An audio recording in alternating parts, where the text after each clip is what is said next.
साधारण 2,000हून अधिक पडताळणी जात प्रमाणपत्रे मागील 6 महिन्यांपासून प्रलंबित होती.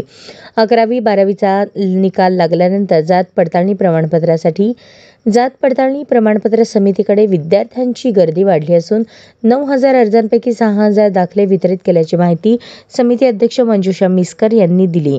सध्या 3,000 दाखले प्रलंबित असून सदर दाखले निकाली काढण्यासाठी रात्री 12पर्यंत अधिकारी कार्यालयात थांबून आहेत.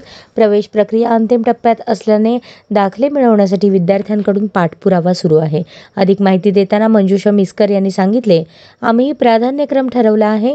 प्रवेश प्रक्रिया ज्यांची जवळ आलेली आहे किंवा प्रवेशाची मुदत संपत चालली आहे अशा विद्यार्थ्यांना तात्काळ दाखले देण्यासाठी आमचे प्रयत्न सुरू आहेत. सकाळी 6 वाजता कार्यालयात येऊन कागदपत्रांची तपासणी सुरू आहे. अर्जांची संख्या वाढत आहे, त्यामुळे प्रलंबित प्रकरणांमध्ये भर पडत आहे. ही संख्या कमी करण्यासाठी आम्ही रोज जास्तीत जास्त दाखले वितरित करण्यावर भर देत आहोत. जानेवारी, फेब्रुवारी, मार्चपासून आलेल्या अर्जांवर सुनावणी सुरू झाली असून प्राधान्यक्रमानुसार दाखले वितरित करत आहोत. विद्यार्थ्यांची अडचण होऊ नये, जात पडताळणी प्रमाणपत्रामुळे कोणत्याही विद्यार्थ्यांचे शैक्षणिक नुकसान होऊ नये याची काळजी घेत आहोत.